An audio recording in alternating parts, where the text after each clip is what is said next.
Hello everyone, welcome to Elliot's Kid. So in this particular video, we will discuss some basic concepts of economics. क्योंकि interview आने वाले हैं तो हर एक interview में आपसे कुछ ना कुछ बेसिक्स जरूर पूछ सकते हैं वो लोग कि ये नॉमिनल जीडीपी क्या होता है, what is real GDP, what is GDP inflator, what is inflation को कैसे कंट्रोल कर सकते हैं, क्या क्या अभी प्रॉब्लम्स चल रही इकोनॉमिक्स में, they can ask you this type of things. Nominal exchange rate क्या होता है, तो ये चीज़ें आपसे पूछी जा सकती है। तो मैं कुछ वीडियोस क्रिएट करूँगा और हर एक वीडियो में छोटे छोटे टॉपिक ट्राई करेंगे कि कवर कर पाएँ। जैसे इस पर्टिकुलर वीडियो में we will cover nominal GDP and real GDP. बहुत बेसिक लैंग्वेज में डिस्कशन करेंगे, एकदम बेसिक से, कि आपको क्लियरली आप बता पाओ, वहाँ पे इंटरव्यू में एक्सप्लेन कर पाओ। अगर आप इकोनॉमिक्स बैकग्राउंड से नहीं हो, still you can understand this topics और आप वहाँ पर अपना जो भी इंटरव्यू में पूछा जाए यू कैन टेल देम। ठीक है, स्टार्ट करते हैं discussion. What is nominal GDP and real GDP. I hope सबको जीडीपी का आइडिया होगा कि व्हाट इज जीडीपी। हम लोग डिस्कशन करेंगे what is nominal GDP and real GDP. बहुत बेसिक सी लैंग्वेज से स्टार्ट करते हैं कि जो रियल जीडीपी होता है, अगर हम लोग बात करें रियल जीडीपी, तो रियल जीडीपी जो ग्रोथ हम लोग जब मेजर करते हैं, जब रियल जीडीपी ग्रोथ मेजर करी जाती है, that is measured on quantity only, that doesn't depend on value. Basically होता क्या है कि हम लोग एक बेस ईयर बना लेते हैं। जैसे 2015 जैन 2015 में सीएसओ ने एक बेस ईयर चेंज किया था और बेस ईयर 2011 और 2012 बेस ईयर रख दिया था कि इस बेस ईयर के अकॉर्डिंग का प्राइस हम लोग चूज करेंगे, कि उस समय जो प्राइस डिसाइड हो गया 2011-12 में, अब उसी के अकॉर्डिंग हम लोग जीडीपी की ग्रोथ को जज करेंगे। तो रियल जीडीपी जो होता है that is depend on only the quantity, और जो वैल्यू होती है वो कांस्टेंट रहती है। वैल्यू मतलब प्राइस जो होगा दैट विल बी कांस्टेंट। जो 2011-12 में प्राइस था दैट विल रिमेन इन 2012-13, 13-14, मतलब उसके अकॉर्डिंग हम लोग रियल जीडीपी ग्रोथ काउंट करेंगे। ठीक है, कैलकुलेट कर सकते हैं। तो रियल जीडीपी ग्रोथ जो होती है that will depend on the quantity only. ठीक है, जब हम लोग बात करते हैं नॉमिनल जीडीपी ग्रोथ की, nominal GDP growth that will depend on the value. Value का मतलब क्या है कि क्वांटिटी पे भी डिपेंड करेगा, it will depend on the quantity and it will also depend on the price. मतलब जिस ईयर का वर्क कर रहे हैं उसी का प्राइस लिया जाएगा और उसी ईयर की हम लोग क्वांटिटी पे वर्क करेंगे। So that is the basic difference between real GDP and nominal GDP. Real GDP quantity पर डिपेंड करता है और प्राइस जो होता है दैट विल बी फ्रॉम 2011-12। अभी 2011-12 का हो गया, 2015 में चेंज हो गया था, सीएसओ ने चेंज कर दिया 2015 में। तो हम लोग बेस ईयर 2011-12 के अकॉर्डिंग ही वर्क कर रहे हैं। जो नॉमिनल जीडीपी ग्रोथ है that will depend on the same year price and same year quantity. ठीक है, इसके अकॉर्डिंग हम लोग वर्क करते हैं। एक छोटा सा एग्जाम्पल ले लेते हैं। जैसे लेट करो कि हमारा कोई भी राइस, जैसे लेट कर लेते हैं कि हम लोगों का 10 kg राइस का प्रोडक्शन हुआ है और जो प्राइस चल रहा है उस समय that is let 10 rupees per kg. ठीक है, 10 रुपीज पर केजी प्राइस चल रहा है। 2000 लेट करो बेस ईयर के अकॉर्डिंग ले लेते हैं, 2011-2012 में। ठीक है, 2012-11 में 10 rupees per KG and the production is, जितना भी हमारा प्रोडक्शन है दैट इज, जो क्वांटिटी प्रोड्यूस हुई है दैट इज 10 kg। अब बात करते हैं 2012-2013 की। ठीक है, ये जो क्वांटिटी है ये इंक्रीज होके लेट करो 10.5 kg हो गई।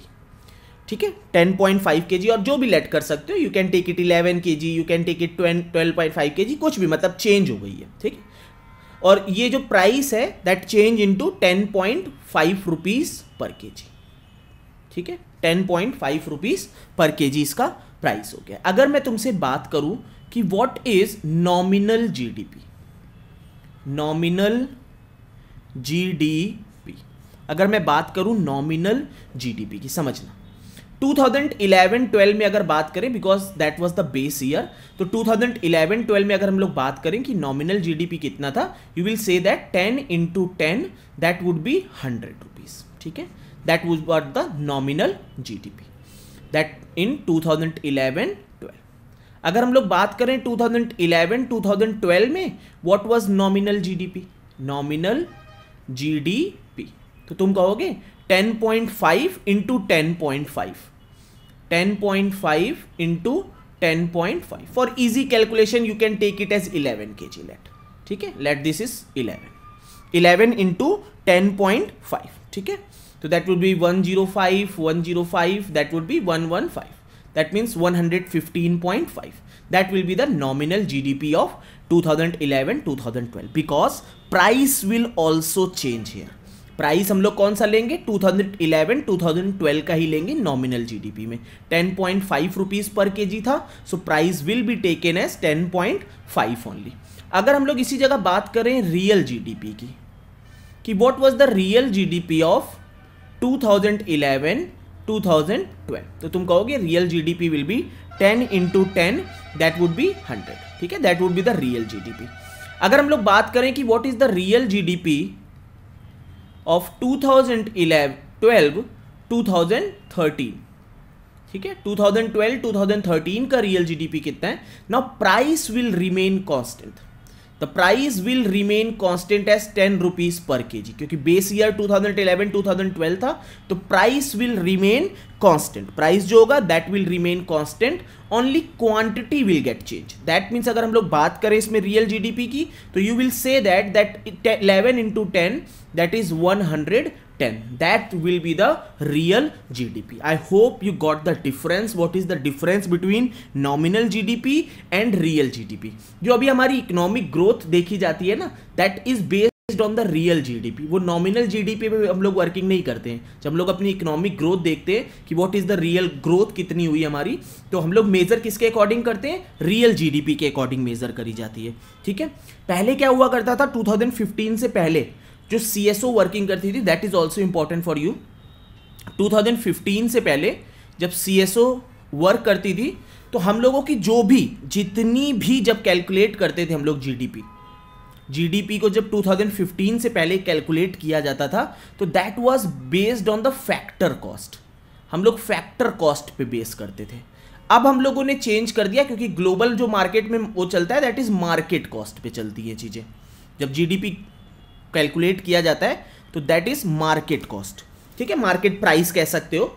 लेकिन पहले क्या था, 2015 से पहले इंडिया में CSO factor cost per GDP को कैलकुलेट करती थी, बट अब जो 2015 के बाद मार्केट कॉस्ट पे काउंटिंग करी जाती है। और तुम्हें ये चीज़ याद होनी चाहिए, याद रखना कि जो भी हमारी इकोनॉमिक ग्रोथ है that is based on the real GDP पे हम लोग काउंट करते हैं। नॉमिनल जीडीपी के अकॉर्डिंग हमारी इकोनॉमिक ग्रोथ नहीं काउंट करी जाती है, that is based on real GDP. और रियल जीडीपी किस पर? कांस्टेंट मार्केट प्राइस पर। मार्केट प्राइस के लिए एक बेस ईयर बना दिया जाता है ना कि 2011-2012 के अकॉर्डिंग बेस ईयर हम लोग लेंगे और उसी के अकॉर्डिंग हमारी वर्किंग होगी, ठीक है। अगर तुम्हें फैक्टर कॉस्ट और मार्केट कॉस्ट में डिफरेंस नहीं पता है, ठीक है, तो फैक्टर कॉस्ट और मार्केट कॉस्ट में जो बेसिक डिफरेंस होता है कि मार्केट कॉस्ट में से अगर हम लोग इनडायरेक्ट टैक्स, जो भी इनडायरेक्ट टैक्स हम लोगों के मिलते हैं और जो सब्सिडीज होती हैं, अगर वो रिमूव कर दे तो then we will get the factor cost, ठीक है। जो भी मार्केट कॉस्ट है उसमें से जो हम लोग इनडायरेक्ट टैक्स जितने भी इनडायरेक्ट टैक्स होते हैं उनको रिमूव कर दें, और जो सब्सिडीज होंगी जो दी जाती है गवर्नमेंट जो प्रोवाइड करती है सब्सिडीज, अगर वो रिमूव कर दे then we will get the factor cost. ये सब भी अप्लाई किया जाता है ना, हम लोग सब्सिडीज मार्केट कॉस्ट अप्लाई करते हैं, सब्सिडीज अप्लाई करते हैं, है ना। जितनी भी हम लोग इनडायरेक्ट टैक्स लगाते हैं, सब्सिडीज वो प्रोवाइड करी जाती है। जैसे लेट करो कोई भी वो प्रोडक्ट आया मार्केट में, लेट करो 10 रुपीज़ का प्रोडक्ट है, 10 रुपीज़ का प्रोडक्ट है, कुछ टैक्सेस उस पर लगेंगे, इनडायरेक्ट टैक्स लगते हैं उस पर, लेट करो उसका प्राइस 12 रुपीज़ हो गया। फिर गवर्नमेंट को अगर लगा कि ये मतलब पब्लिक में ज़्यादा दूर तक पहुंचना चाहिए, अच्छा प्रोडक्ट है, तो कभी कभी वो उस पर थोड़ा सा सब्सिडीज दे देती है कि आपको 1 रुपये का बेनिफिट दे देते हैं, आप 11 रुपीज़ में सेल कर सकते हो इसको, ठीक है। So that is known age factor cost. But अब जो हम लोगों की वर्किंग होती है that is based on the market cost only, ठीक है। So that is the basic difference between nominal GDP and real GDP. Nominal GDP क्या होता है? That is based on the value, quantity and price both. Real GDP क्या है? That is based on the quantity only. Price will remain constant, ठीक है। जो market price होगा that will remain constant. और तुम्हें ये भी पता होना चाहिए कि 2015 के बाद सीएसओ ने कांस्टेंट कर दिया, 2011 and 2012 is the base year, ठीक है। I hope you got the concept of nominal GDP and real GDP. In next video, we will discuss GDP inflator and one more concept. Thanks and happy learning. अगर आपको video समझ में आया हो तो please comment section में बताओ, because this is my first video related to economics, तो मुझे आइडिया नहीं है कि कितना बेटर वे में समझा पाया। अगर आपको समझ आया है तो प्लीज़ कमेंट सेक्शन में मुझे बताओ कि मैं और वीडियो क्रिएट कर पाऊँ, ठीक है। Thanks and happy learning.